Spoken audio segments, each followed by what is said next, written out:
Has Taiwan always been part of China? 国际上呢，公认台湾是中国领土。Hitherto, this island had always belonged to China. But exactly how deep are the links between the two sides? 台湾有些论调，就忘了自己是中国人。台湾假如不是中国一部分，我怎么来啊？不是因为这国家很好，所以才来它。这国家很差，我们就来。I'm going to share with you stories of people who dare to bridge the gaps separating the two sides against strong headwinds.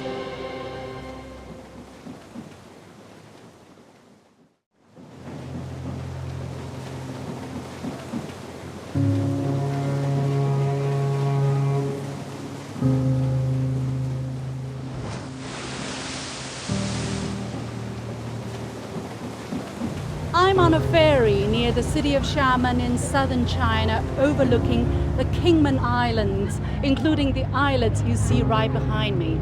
This is the closest point to the Taiwan region. I'm going to share with you stories of people who dared to bridge the gaps separating the two sides against strong headwinds. The story of one of them started half a century ago, not far from over there.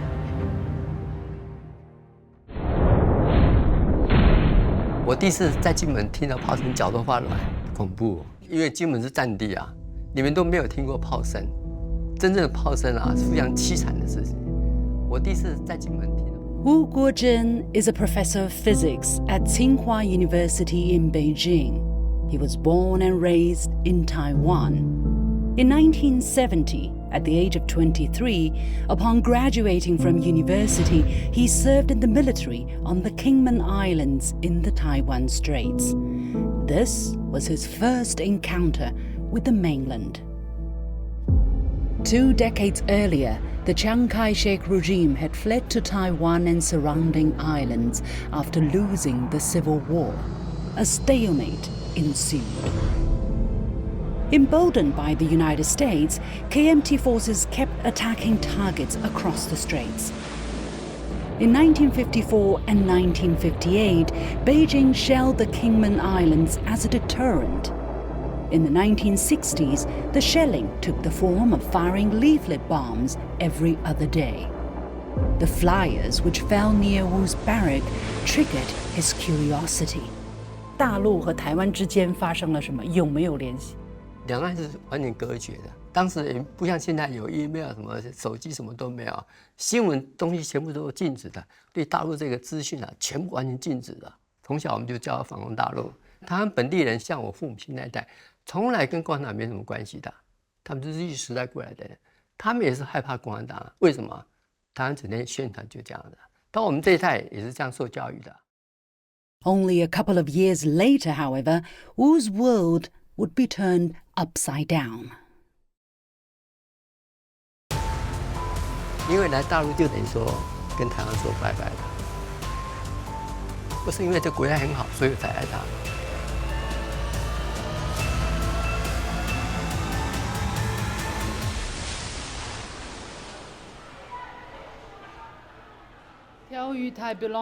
In a library of Tsinghua University, Wu Guozhen showed me his prized historical materials. These silent films record an episode in history unknown to many. 71年的美国 video 才刚刚出来 Video camera. 对，才刚刚开始，而且很贵的。我截取了8分钟，你注意看一下哦，他那个拿的东西啊，有标语，然后还有一些那个各个大学的，来自什么学校的。这个差不多是独一无二的留下来的影视了。In 1971, after finishing his military service, Wu went to the United States to pursue a doctoral degree. A student movement, however, changed the course of his life. In late 1970, Chinese students and overseas Chinese took to the streets to condemn the U.S. arbitrary decision to transfer administration of some Pacific islands near Taiwan to Japanese rule. The islands, including the Diaoyu or Tiaoyu Tai, had been Chinese territory for centuries. This was the beginning of the movement to defend the Diaoyu Islands, or Bao Diao in short.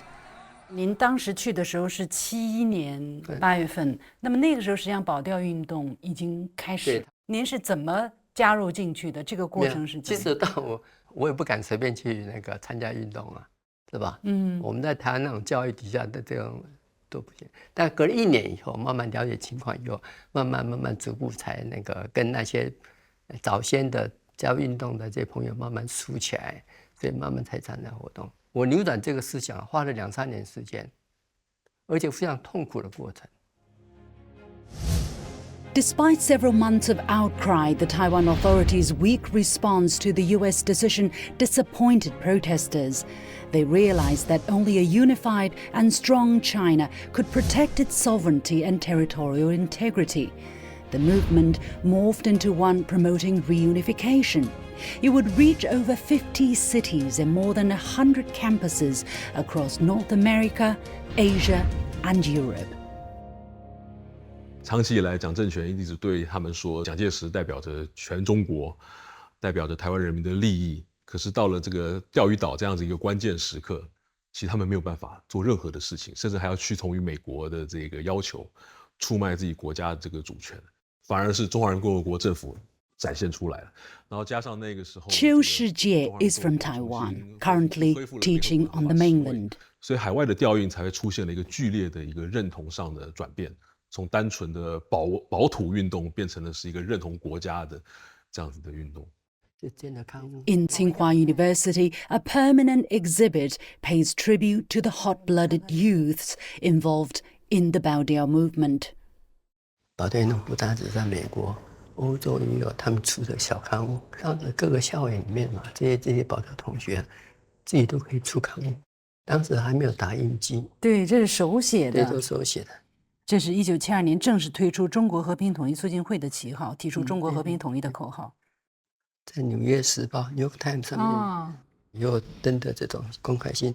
The New York Times, an open letter to President Nixon and members of the Congress. We write to call your attention to the violation of the Chinese sovereignty over the Diaoyu Islands by the Japanese and Liu Chiu governments. Despite the agitation, Taiwan authorities suppressed voices calling for defending the islands and reunification. 被压下去了，他们都不会允许这东西的，因为这东西维系统一的话，肯定会危害他的政权嘛。The movement did open up a window for young people from the island to understand new China. In 1975, at the age of 27, Wu Guozhen took the fateful move to be among one of the first groups of people from Taiwan since 1949 to set foot on the mainland. 这个是我1975年回来的时候的那个 copy 吧，就那个证件，归国证明书。对，这当时其实大陆和台湾之间是不能进行这个人员的往来的，对，是吧？不像现在有台胞证啊，什么证都没有嘛。这是中国驻美国联络处给发。终于踏上了祖国大陆，这胆子也够大，胆子够大的。因为来大陆就等于说跟台湾说拜拜的啊，你还敢回台湾吗？就给毙了。人家可能会觉得你们很爱国很伟大，去做的时候没想那么多，就认为这个事情应该有人去做，我应该去做，我就做了。就是您认为一定要到大陆去看一看。对，简单讲就这么一句话。Wu and 6 fellow students traveled up and down the mainland for a couple of months. He took nearly 1,000 photos. It was a poor and backward place, yet full of vitality and ideals, Wu reckoned. 不是因为这国家很好，所以才爱它；这国家很差，我们就不爱它。不是因为简单的爱国主义所以赞成统一，而是追求一个社会的正义。台湾是中国人民开拓的，他们一直忽略台湾自古以来是中国的一部分。This island had always belonged to China. Fujian Province, a coastal province in southern China, is the closest to Taiwan geographically. The history of two-way exchanges runs deep. In Zhangzhou City, Fujian Province, an annual parade is taking place to pay tribute to Guandi, literally Emperor Guan. It is a deity symbolizing loyalty and righteousness, worshipped by Chinese across the world, especially in Taiwan. Every year, devotees from the island would join the procession together with their floats. The event was the first one after COVID restrictions were lifted. Clearly, extreme heat and humidity didn't dampen people's enthusiasm. But exactly how deep are the links between the two sides?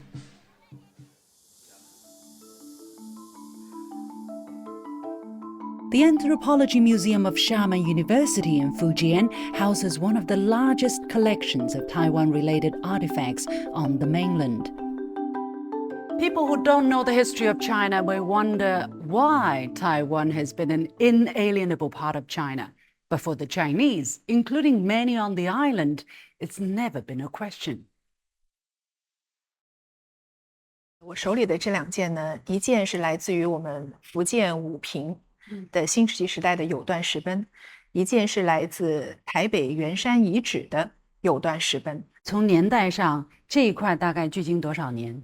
距今3000到5000年左右。台湾的呢稍晚，就是距今1500到3000年。来自于大陆的这一块呢，它是比我们来自于台湾的这一块更原始一点，所以它是在这个文化发展的早期。而台湾这一块，它的整个石头已经有了玉质化的倾向，打磨得非常的光滑。由此可以看来呢，就是台湾地区的新石器时代的文化也好，就是人类也好，是从大陆迁徙过去。The hidden crown jewel of the museum is a military map believed to be drawn during the 18th century. 现在看到的呢，这幅是我们馆藏的清初台湾手绘地图，上面是东部呢是崇山峻岭，它是台湾的中央山脉部分，然后下面就是靠近我们的台湾海峡。然后我们推测它为军事用途，也是因为它非常详细的标注出了军事驻地和这个驻军。比如这里写着炮台，对，它所有的都有。所以画这个图的人对台湾的情况是非常非常熟悉，而且他要画得非常的详细，因为他是要给这边的中央地区来了解台湾的整个的军事部署。Since the 12th century, China's imperial central governments have effectively ruled islands including Taiwan and Penghu on its southeastern seaboard. Dutch and Spanish colonialists occupied parts of Taiwan in the 17th century. In 1684, the Qing dynasty set up a Taiwan prefecture under the jurisdiction of Fujian Province. The map clearly illustrates this administrative structure. 还有一个，我们在研究这幅地图的时候，发现一个比较独特的地方，它里面有很多的地名，都是直接用的我们福建或者是这个粤东、闽西地名，像这个地方。龙岩厝，龙岩就是我们这个福建龙岩。那从整个这个地图的研究，你们得出的一个结论是什么呢？我们就是发现，其实早在就是明清之际吧，福建整个东南沿海跟台湾的这个联系已经非常的紧密。那两岸的人民都有很多的这个沟通和往来。闽南过去的村民在这边设立村庄。那跟当地的人民一起开发整个的这个台湾岛，才有了整个发展和繁华。This is not the only such map. An almost identical copy can be found in a museum in Taipei dating from the same period. 它的水路、水道，还有它的城门的设置，甚至它一半竹子一半城墙的这个特征也画出来了。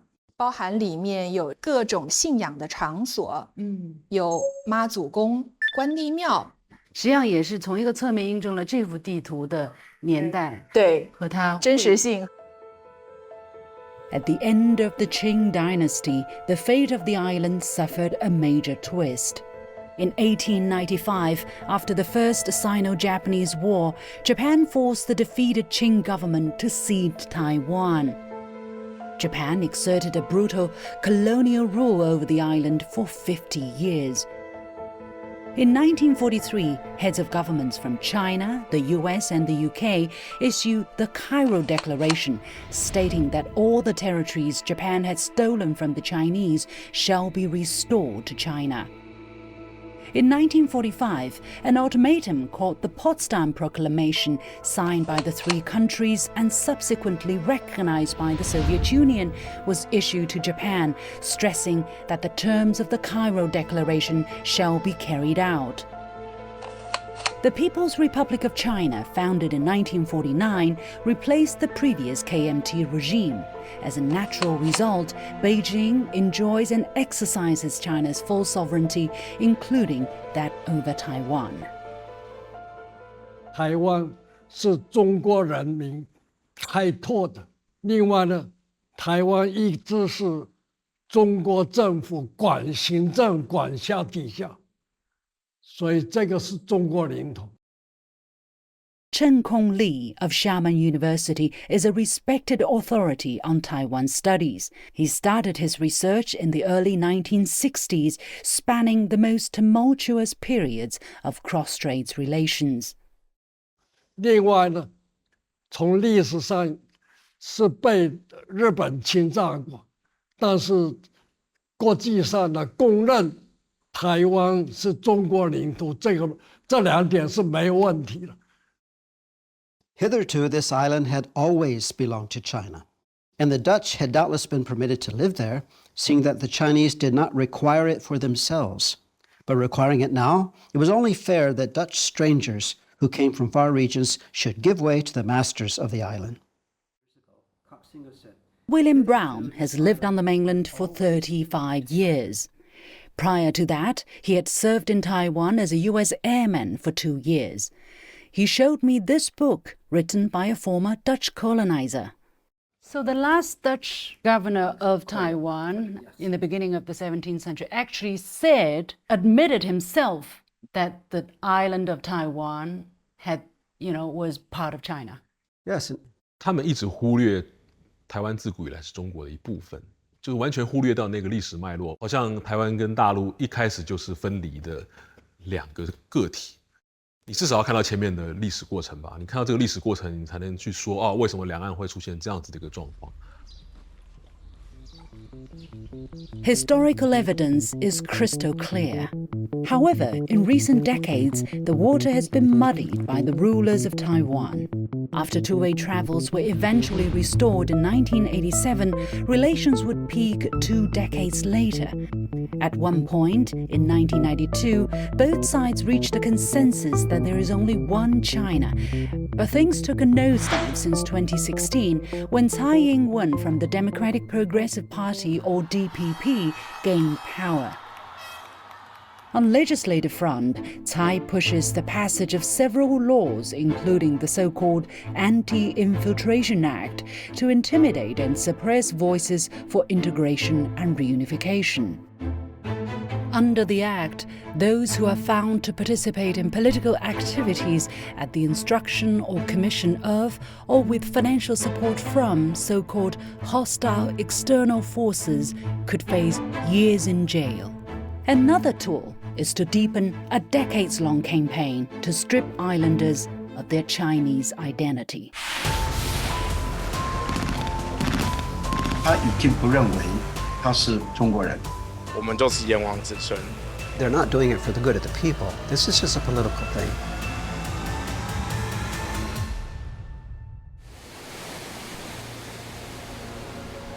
The Yellow River is China's second longest river. Its source, marked by a copper statue, is located in the remote northwestern hinterlands. The river flows eastward, stretching over 5,400 kilometers. As the cradle of the Chinese civilization, it's dubbed Mother River of the Chinese nation.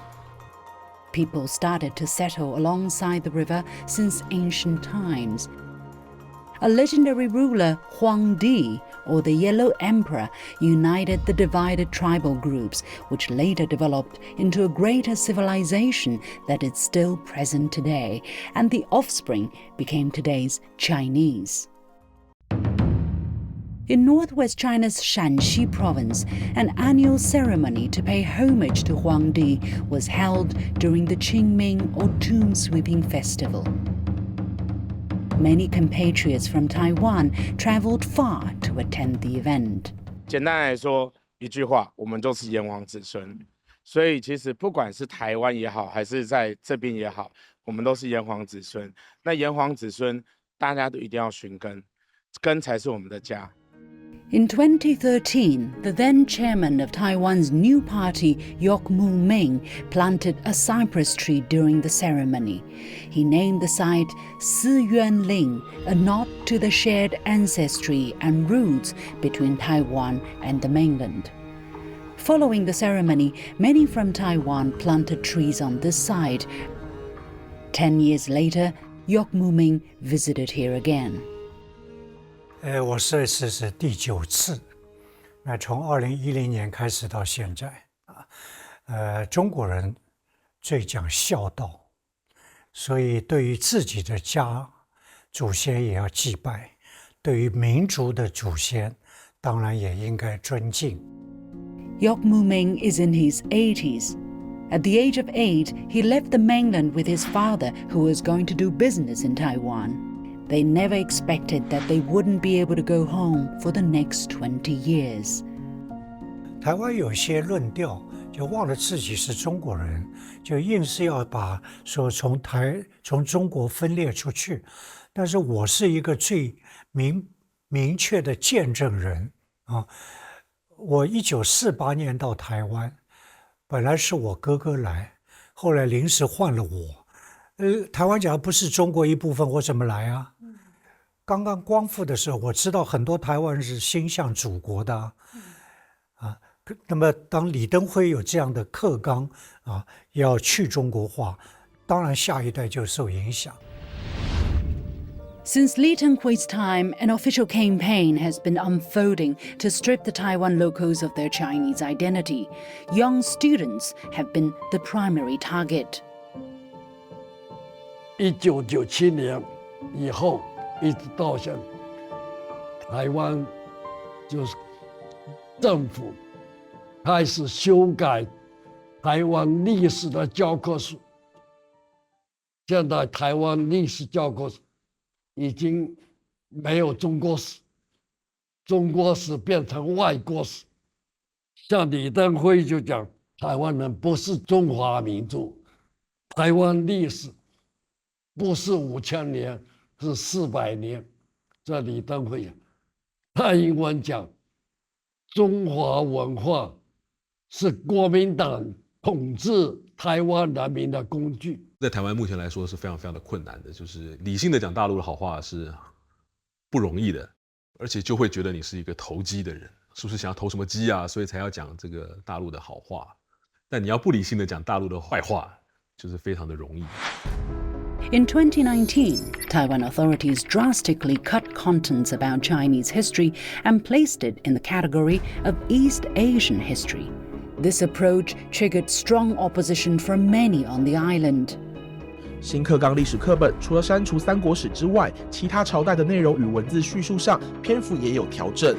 中国是注重历史的民族，那我们很多强调的一些美德、忠孝节义等等，其实也都会变成失去根据，因为你根本不知道过去做了些什么，那现在该如何教现在的小孩？在这种的历史课本跟历史教材的剪裁里面，让台湾人到最后根本不知道自己是什么东西。否认了自己跟中国的文化、跟中国的历史、跟中国的血缘的关系以外，请问有什么好处？唯一得到的好处的就是主张台独的内挂政客。After the ceremony to commemorate Huangdi, I talked to a young person from Taiwan. 我是1990年出生的，那个时候已经开始慢慢进行去中国化，已经所剩无几了。那慢慢以台湾史来取代中国史，包括对整个中华人民共和国历史都有一个妖魔化进程。经过23年的教育，从小学一直到大学，所以40几岁以下的这些到现在刚出生的台湾的年轻人，他接受的身份认同是混淆的，他已经不认为他是中国人。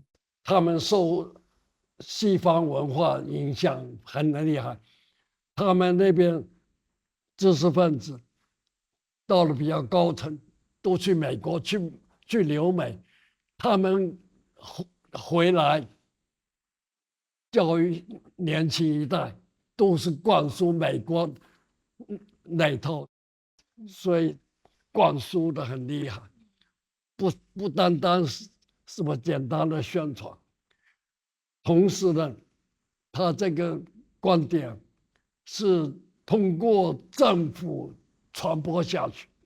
This is pretty obvious to me that they're not doing it for the good of the people. This is just a political thing. The people in power, if they became part of mainland again, or even did the one party, two systems things, but still they would lose some measure of power. And right now they're in complete control. And they don't want to give up their political power. 台湾现在开放，大陆资讯也不能说完全都禁止没有嘛，但他的学生呢，他的年轻人呢，是不是很真正的思考中国近代史的变化？共产党革命的历史，毛泽东是何许人物？共产党是做什么事情？大部分都是 zero。 For Wu Guozhen, the price for pursuing truth was high. After he settled in Beijing in 1977, it would take him 16 years to finally revisit his hometown. 他不让我们回去。当时是知道了这么一个结果之后是什么样的心情？那也无可奈何。In 1993, he was allowed to set foot in Taiwan to see his father. By then, his mother had passed away. 93年第一次回台湾去吧，我跟见到的我们那些亲戚朋友我都跟他们说道歉。我说我做了一些事情，让你们可能有一些不方便的地方，给他们也是有一些压力吧。但是这个事情他们本身也并没有跟我讲说你乱跑，那我们都惨了，是吧？他们也后来慢慢也理解，是吧？当地的一些人，特别是官员，就是他们将您看成是异议分子，是吧？非收拾你不可。Wu Guozhen found his way in life through joining the Baodiao movement, but he wanted more people to be inspired. In 2010, with his help, a center was established in Tsinghua University to collect materials related to the movement. Wu donated his personal collections. He also serves as a consultant to gather more archives from that period. The center now boasts nearly 20,000 such items, the largest in the world. 两岸交流那么多年很多东西是流于表面，深层的东西，很多问题并没有真正的去解决。这种东西是相当怎么讲的，很难办的一件事情。怎么样看待两岸关系？大陆的人怎么去理解台湾？或台湾的人怎么去理解大陆？或者思考大的来讲中国的未来，小一点话讲台湾的何去何从问题，希望对于后面的人能够有一些启示。虽然时代不一样，但是很多地方还是有共同的地方。48年之后再回头看当时那个决定，您觉得您选择的对了吗？对，当然对，毫不犹豫的。对